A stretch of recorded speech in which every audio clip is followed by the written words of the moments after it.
Et on revient encore qui c'est un plateau pour toujours l'analyse politique au niveau du Sénégal.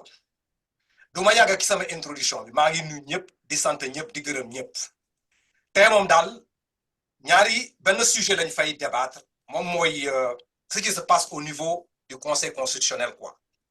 M'a intitulé aujourd'hui le débat d'aujourd'hui comme quoi la fiabilité du Conseil constitutionnel n'était pas en question point d'interrogation là quoi.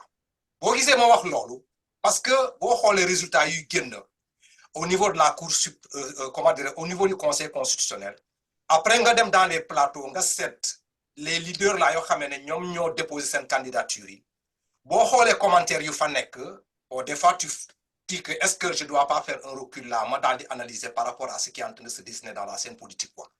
Comme le plateau de priorité mu ngi fii on va essayer de mettre le sujet sur la table ku ci nekk jox son point de vue par rapport à ça mais su fekkente na gars yi d'accord nañu mën nañoo teg des éléments de commentaire ou bien ñu bàyyi ku ci nekk ba pare au milieu ñu teg des éléments yoo xam ne bu ñu ko dégloo ku nekk dina jox son appréciation par rapport à li ñuy wax quoi bon léegi nag nan la tuddati la sans tarder danaa dugg dans le vif nan la tuddati du sujet en commençant par cette question quoi le Conseil constitutionnel est là la question qu'on pose sa fiabilité est-elle en question ou pas ñu nekk ci falante na jox son point de vue quoi danaa commencer par frère Konaté voilà Oui. situation baa ngi nii lan mooy sa appréciation.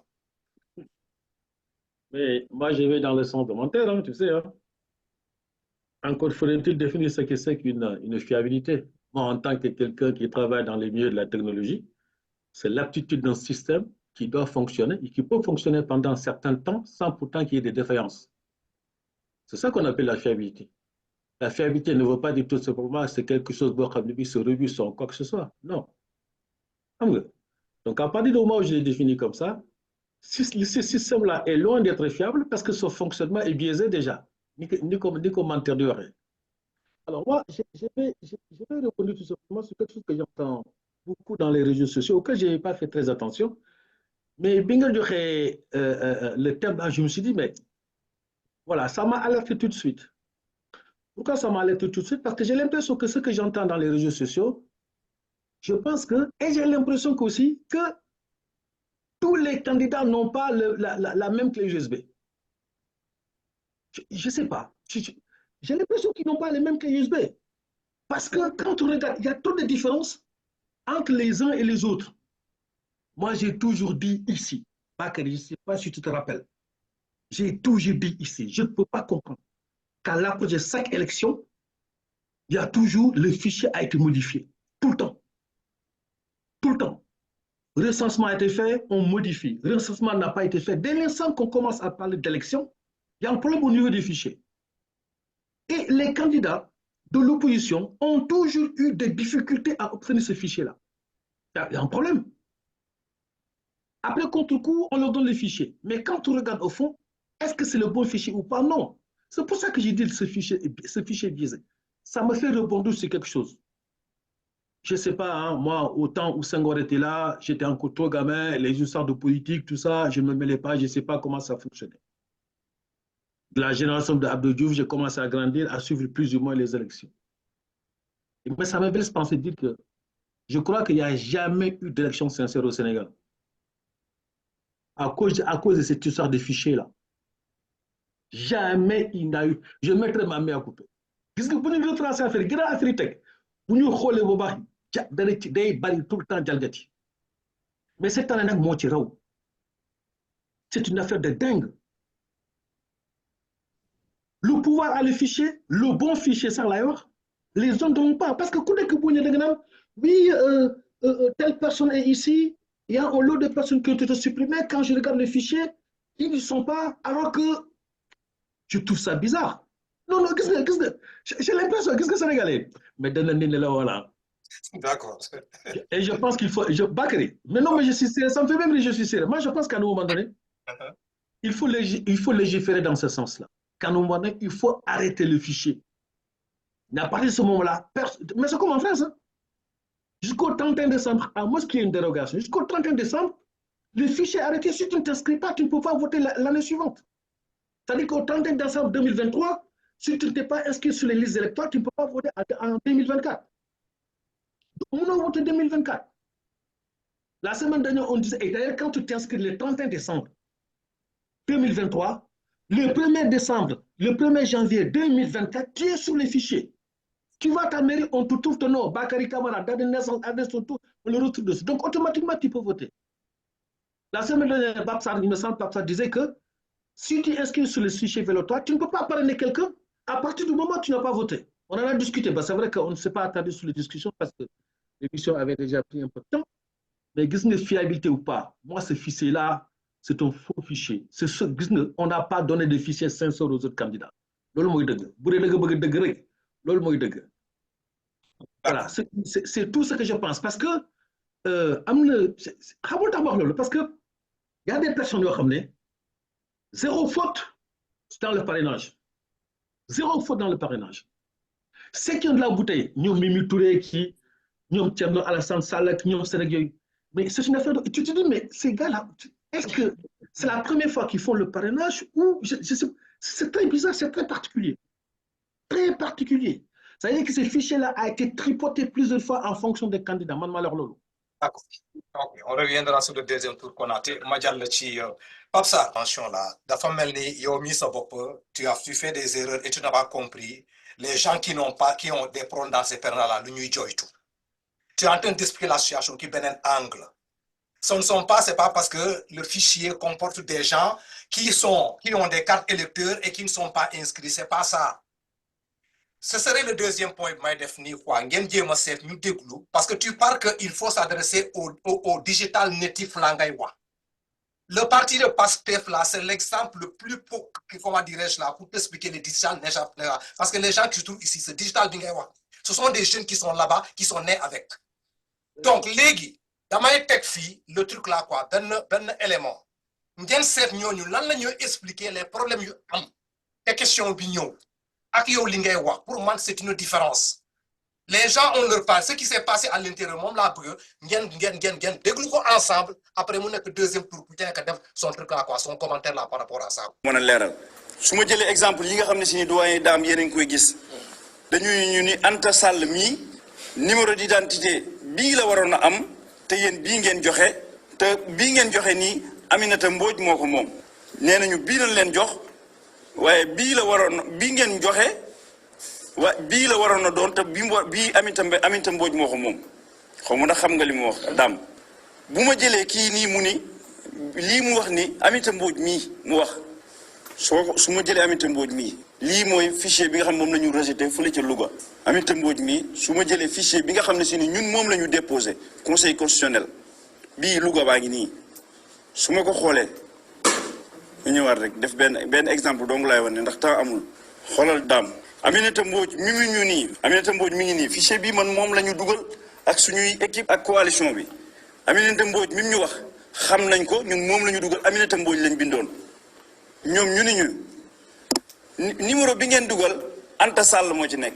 maanaam fii am na ku ñëw si suñu fichier modifié tur wi ak sant wi def ci Anta Sall boo xoolee nag tappale yi da nga gis ni sax dafa jaar yoon ndax fii yëpp da ko rajaxe ak ay Anta lépp ay Anta la ci def gis nga ni mu def rëdd. ce serait bien que nit ñi gis ko. nit ñi war koo gis waaw Ablaye mi ngi koy génnee waaw ma ngoog macha allah.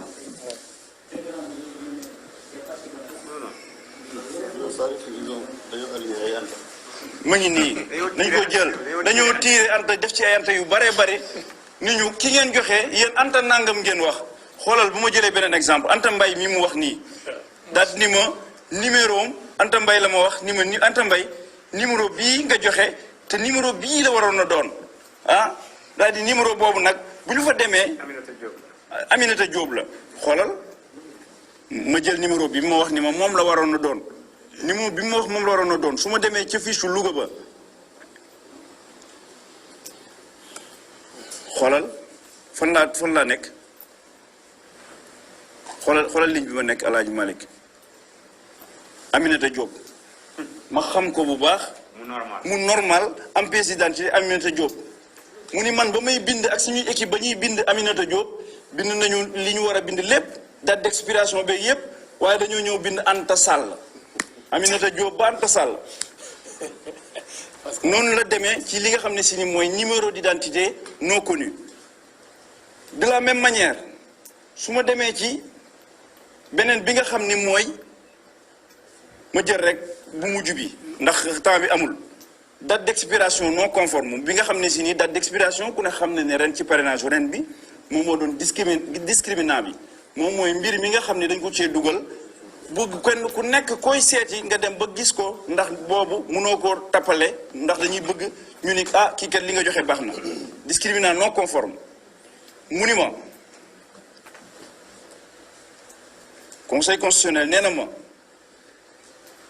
date discrimination non conforme joxe ngeen fii 5787 maanaam liñ ñu 12000 yi ma waxoon sànq mooy juróomi junni yi daanaka juróom-benni junni yoo xam ne nee nañ date d'expiration bi ñu dugal baaxul juróom-benni junni ci ay carte yoo xam ne ñun nee nañ dañoo dem ba koy saisir bind tur wi bind date de naissance bi bind lépp ba mu baax nee na ñu ñëw ba ci date d'expiration carte bi ñu daal fay def leneen ma jox la ma wan la exemple bu mel noonu daam ndax daam bëgg naa lii nga yanu ko leeral ko ci rajo yépp ba ñu Sénégal yépp de gis ko.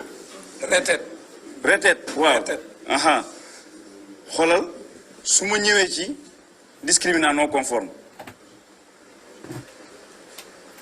daam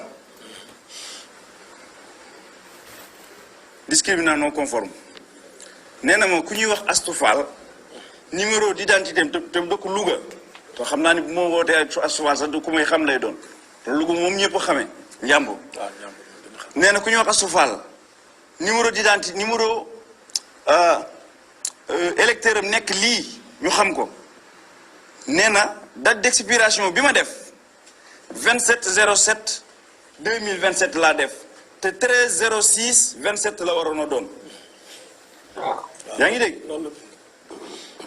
nee na Astou Fall 27/07/2027 la suñu équipe def te 13/06/2027 la war a def léegi daam damay ànd ak yow ñu dem xooli sama clé USB Anta moo ma déposé Astou Fall moo ma déposé lan moo ci nekk xoolal damay jël pièce d'identité numéro am nga exporté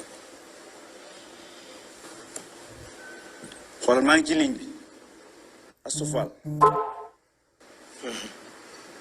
yaa ngi gis Astou Fall daam Astou Fall lan la pièce d'identité mu war a jeex 13/06/2027 13/06/2027 conseil constitutionnel ni ma man maa ne ko ñun coalition bi ñoo ne ko 27/06/07 la ñu wax la war a jeex te nee na lii la war a doon te lii moo nekk ci li nga ma déposé leer nañ vidéo bi j'ai les même vu dans les réseaux sociaux le gars d'expliquer là mais moi je suis scotché avec ça hein. Je suis scotché avec ça quoi franchement c'est un peu non c'est pas sérieux quoi non c'est pas sérieux tu ne peux pas faire travailler des gens comme ça pendant un bout de temps pour que ñoo ngay wax bi date bi dafa war a considérer date bële des trucs comme ça c'est pas le rôle du conseil constitutionnel je suis désolé il peut pas avec tout le respect que je dois au gars hein, avec que je vois au 7 sages quoi tu vois, tu ne peux pas t'occuper de l'alpha et l'oméga du truc comme ça c'est ce qui conduit à ça le fichier ci boppam moo fiable le fichier ci boppam moo am ay erreur ni ko Manter waxee faut il aller à la direction de l'automatisation là affaire bi foofu la nekk nëb bi foofu la nekk nekkul feneen moo tax ma au début juillet je vous ai dit que mënul am élection fiable au Sénégal c'est pas possible mënut a am parce que tant que ñu ngi vérifier de rechanger de revérifier de revenir là-dessus mais finalement c'est ça qui conduit à ça c'est l'informatique c'est beaucoup d'algorithmes lorsque tu changes quelque chose dans un algorithme il va falloir que tu vérifies est-ce que les autres bouts de la programmation effectivement suivent c'est sûr hein, c'est certain mais oui donc l'élection fiable au Sénégal mënuñu ko am quand Mansour dit qu'il y a de la triche mais tout laisse penser qu'il y a de la triche derrière et puis de l'autre côté quand Pape Sarr dit que les gens se sont focalisés dans la région du Cap-Vert non mais attends quoi Pape c'est pas sérieux parce que gars yi wër nañ fu ne dem nañ fu ne c'est pas qu'à Dakar même je pense que les gens ne sont pas assez fous assez dingues pour se focaliser uniquement que dans certaines régions au détriment de d'autres. Ce n'est pas possible. Il y aura tellement de doublons. Non, je suis désolé. Pas sur cet argument-là, je ne suis pas d'accord avec toi. Non, non, non. Une femme comme Mimi Touré, mais je ne pense pas qu'elle s'adonne à des arguments comme ça sans pourtant vraiment être sûr de ce qu'elle dit. Je suis désolé aussi. Ces gars aussi, quoi, finalement, on se dit que pour essayer effectivement de disqualifier certains ou bien effectivement de dire aux autres qu'en fait, ils n'ont pas des raisonnements valables parce qu'il y a ceci, il y a cela, on essaie de trouver des périodes effectivement pour les incriminer par rapport à leur raisonnement. Non, non, non, pas du tout. Je pense que ni d'hommes peuvent faire le parrainage là. Les anciens là, qui ont fait le parrainage, Bougan, Idriss Seck et compagnie, ils ont de l'expérience de faire du parrainage. Nous avons retoqué à 5 000 voix, 10 000 parrainages, c'est qu'il y a quelque chose qui ne tourne pas. Et ensuite, on va s'adonner à une jeune fille qui n'a aucune expérience et que son père est l'ami de Macky et qu'il avait rencontré Macky en 2011-2012, sans on le sait, et qui va dire aux autres, ben voilà, ici. Non, je suis désolé. D'accord. Je suis désolé. Alors, on va me dire, ouais, mais ce n'est pas parce qu'elle est une nouvelle qu'elle doit. Mais suspicion en quoi? Tu ne peux pas te permettre de... Non. Non, je suis désolé. Cette élection, elle est biaisée. Ces fichiers, elle est biaisée. Ce ne sont pas des fichiers valables. Avec ces fichiers-là, ils vont gagner les élections. Mais il va gagner un fichier valable. Quel est le fichier valable? Il faut qu'il le sorte. Il faut qu'il le sorte. De celui qui va les élections vont se passer dans la transparence. Mais moi, je ne crois pas ce gars-là. Ah, d'accord. OK. Ah, d'accord. Donc, il y a aucun souci. Bon, on a déjà fait deux... Une question que je me poser. La question que je me poser dans un élément. Moi, comment on l'appelle encore là, le cas de Sonko. Comme n'a pas ça, on a vu Sonko, déjà il est dans la défensive, il va prendre sa tête. Mais l'immédiat, moi, Sonko jusqu'à présent, son cas là, j'ai regardé la liste des gens calés. Je ne trouve pas la liste de Sonko à l'intérieur. Madame Masset, les gens qui ont la deuxième chance là pour indi ay correctif, je ne vois pas le nom de Sonko là-bas. Le problème de Sonko actuellement. Parce que le Conseil constitutionnel dafa né bi mandataire bi démé li ñu ko wax dañu né le dossier de Sonko duñu ko mëna laal légui mu ne leen lan la ñu né ko nak da ngay dem après on va te saisir après. La question que je peux poser ici là parce que am na élément bu may tek. Est-ce que vous pensez que le cas de Sonko fu mu nekk ni aujourd'hui avec le dossier incomplet, est-ce que Sonko Conseil constitutionnel amna fu mu jaar pour dire que Sonko n'a pas un dossier complet? Mais bala ñu yegg fofu nak ben élément lay tek bo xamné né da fay indi ay éléments pour justifier ce truc là quoi, cette question. Li nga xamné mom mo am tay Conseil constitutionnel ñepp gis na né jaarul yoon parce que dugguñ ci biir dossier Ousmane Sonko pour xol ni li ñuy wax né ay pièces yu ko manqué la lay tax mu waron ko am administration bu Sénégal lëkkaloo ak régime bi fi nek ñom ñoko xañ té andi na les preuves donc de la diligence utile bi tax mom bimu démé mom ak mandataire am parfois même avocat bi dañ ko bañal kon Conseil constitutionnel wërta def une appréciation aussi simpliste de l'affaire dans ne non xol nañ pièces yi amna benn pièce bu manqué wala amna ñaari pièces yu manqué da taxaw da di rejeter affaire bi teguñu ko fenn li deug moy Ousmane Sonko est candidat. Conseil constitutionnel na tek mbir mi ci yoon Ousmane Sonko mënuñu apprécier dossier comme niñ apprécier ñeneen ñi parce que mom rek cote mo ci nek ci candidat yi ko xamni mom dossier dafa am contentieux te contentieux bobu dafa am lo xamni mom justice au Sénégal moko ci jox deug administration bu Sénégal défier la justice sur instruction du président de la République et de son ministre de l'Intérieur li moy deug kon nak li ñu doon xaar ci Conseil constitutionnel moy mu appliquer la jurisprudence bi mu sa am en 1998 il y a une jurisprudence bu ma yoré ni muy la jurisprudence Insa Sankaré Insa Sankaré lan la woon mooy Conseil constitutionnel vous l'avez vu le document est là qu'on peut partager Insa Sankaré dañ doon dem élection le 3 avril 1998 mu dem di déposer caution booba du woon CDC comme tey booba trésorier général moom moo doon jël xaalis bi caution bi booba ci élection député tolloon ci 3 millions bi mu demee di ko déposer après 18 heures mu ñëw fekk ni trésor tëj na ay buntam alors que la loi disait minuit la ñu war a tëj léegi mu dem wuti huissier ni ko kaay constaté ko ñoom tëj nañ mu dem ministère de l'Intérieur leen dem naa pour verser waaye tëj nañ ñun ko ñun suñu yoon nekku ci ndaxte xaalis bi trésor a ko war a jël mu bàyyi ba ca altine ja juróom benni fan le 6 avril 1998 mu dem trésor versé 3 millions daal di jël quittance ban ko jox le numéro de la quittance est là bi mu versé xaalis bi ñu jox ko le numéro de la quittance numéro de quittance bi mi ngi nekkoon numéro 88 98 36 buy wane ni versé na xaalis bi muy caution bi les 3 millions au niveau des caisses du trésor mu jël numéro quittance bii la jël ak reçu ban ko jox numéro quittance boobu ñu ko jox moom la jël boole ak PV de constat bi huissier bi defoon wax ne ñëw na avant ñuy tëj délai yi nga xam ne moom lañ fixé woon pour tëj dépôt de cautionnement bi bi mu defee loolu yóbbu ko conseil constitutionnel dans sa séance du 15 avril 1998 le 15 avril 1998 le conseil constitutionnel réunir daal di jël pièces yi mu déposé naam déposé wu ko dans les délais mais dafa wax moom conseil constitutionnel ci décision bi nga xam si moom la rendre moom la conseil constitutionnel on était le 15 avril 1998 mu ni constatant que moom li nga xam ni moom am na ko retard ci versement bi la ko waral jógewul ci moom c'est une défaillance c'est ça que dit le conseil constitutionnel considérant que c'est une défaillance de l'administration pour laquelle son parti ne doit pas être pénalisé d'autant que l'exigence de l'attestation du dépôt de cautionnement délivré par le trésorier général et la sanction de l'irrecevabilité résulte d'une modification toute récente du code électoral et le conseil constitutionnel déclare la liste du Rassemblement pour le progrès, la justice et le socialisme, la liste est recevable.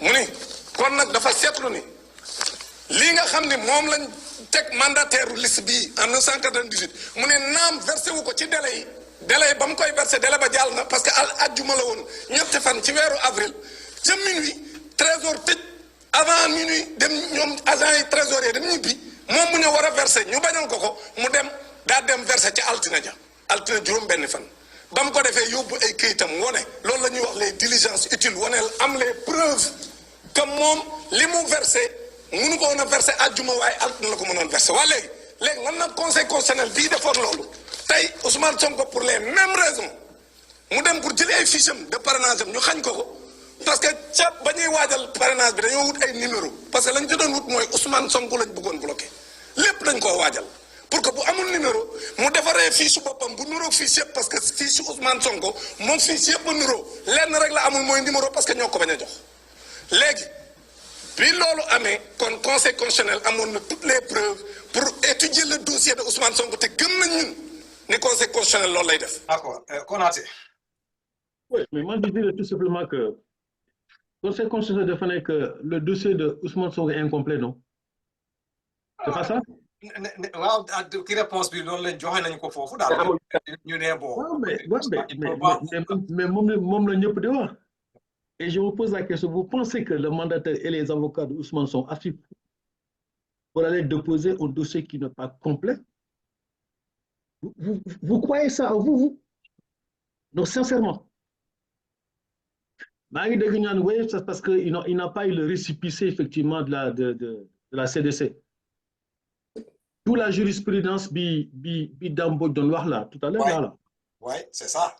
Mais il a eu la quittance. Il y a même des filles qui tombent dans les réseaux sociaux qui disent qu'effectivement que ça a été versé, que ça a été récupéré.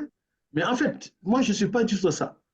Mais à partir du moment où effectivement le DG de la CDC n'a pas voulu donner la quittance, alors le récépissé à lui qu'il a déposé, c'est qu'en fait c'est un refus de l'administration pour ça.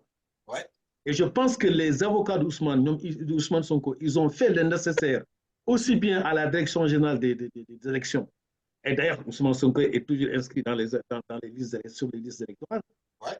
Et en plus, il a eu effectivement la quittance, la CDC. Donc, par conséquent, plus tous les documents qu'on lui a demandés, mais il a un dossier complet. Il paraît-il que l'enveloppe dans laquelle se trouve l'ensemble des dossiers du candidat ne doit pas être ouverte sans la présence des candidats. Ouais. Or, il me semble que lorsque, c'est ce que disait Maître Cyrili, qu'effectivement, qu'eux, ils ont trouvé l'enveloppe qui a été scellée ouverte par le conseil. En tout cas, ça a été ouvert. Vraiment. ce qui est illégal, en fait.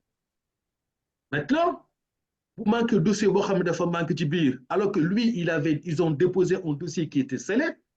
Ça veut dire que quelque part, qui nous dit qu'ils n'ont pas envoyé, parce que ça dépasse l'entendement. Hein. Qui aurait cru qu'aujourd'hui, les avocats de Sonko et le mandataire vont déposer un dossier incomplet? Non, Bakary, je pense que... Ah, je n'accuse pas. Hein. Mais en fait, lui aussi, il a la possibilité, effectivement, de faire un recours par rapport à ça aussi. Hein. Ah ouais. Il a le droit de faire un recours par rapport à ça auprès du même Conseil constitutionnel. On l'a dit. Et je pense que les avocats d'Ousmane Sonko vont s'y atteler pour le faire. Hein.